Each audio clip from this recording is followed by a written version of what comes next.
ગુજરાતમાં આગામી 4 દિવસ દરમિયાન કાળઝાળ ગરમીનો પ્રકોપ વધુ તીવ્ર બનવાની શક્યતા છે. હવામાન વિભાગ દ્વારા રાજ્યના અનેક જિલ્લાઓ માટે યલો એલર્ટ અને ઓરેન્જ એલર્ટ જાહેર કરવામાં આવ્યું છે.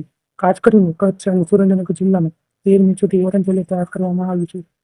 રાજ્યના ઉત્તર ગુજરાત, મધ્ય ગુજરાત અને સૌરાષ્ટ્રના કેટલાક વિસ્તારોમાં દિવસ દરમિયાન તાપમાન 42 સેલ્સિયસથી 45 સેલ્સિયસ સુધી પહોંચી શકે છે. બપોરના સમયમાં ગરમ પવનો ફૂંકાવાની સંભાવના હોવાથી બહાર નીકળતા લોકોને ખાસ સાવચેતી રાખવા સૂચના આપવામાં આવી છે. ગુજરાતમાં ગરમીનો રેડ એલર્ટ જેવો માહોલ. 11 થી 14 મે સુધી હીટવેવનો ભારે પ્રકોપ.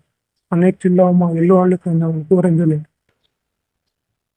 હવામાન વિભાગ દ્વારા જાહેર કરાયેલા 4 દિવસના હીટવેવ મેપ મુજબ ગુજરાતમાં આગામી દિવસોમાં ગરમીનો પ્રકોપ ખૂબ જ ગંભીર બનવાનો છે. ખાસ કરીને કચ્છ, સુરેન્દ્રનગર અને ઉત્તર ગુજરાતના વિસ્તારોમાં તાપમાન ખૂબ ઊંચું રહેવાની સંભાવના છે. મેપ મુજબ ઓરેન્જ રંગ દર્શાવતા વિસ્તારોમાં ગંભીર હીટવેવ જેવી સ્થિતિ રહેશે, જ્યારે યલો રંગવાળા જિલ્લામાં સામાન્ય હીટવેવની અસર જોવા મળશે. દક્ષિણ ગુજરાત અને પૂર્વ ગુજરાતના મોટાભાગના વિસ્તારોમાં લીલો રંગ દર્શાવે છે કે ત્યાં હાલ ગરમીનો પ્રભાવ ઓછો રહેવાની શક્યતા છે.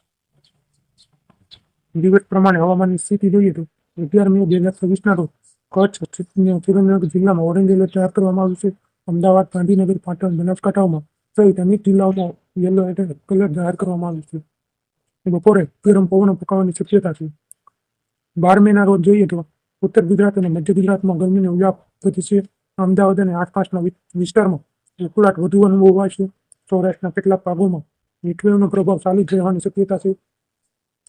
13 મેની જો વાત કરીએ તો કચ્છ અને સુરેન્દ્રનગરમાં હીટવેવનો સૌથી વધુ પ્રભાવ જોવા મળી શકે છે. રાજકોટ, બોટાદ, આણંદ અને વડોદરામાં ગરમીનો માહોલ વધુ તીવ્ર બનવાનો છે.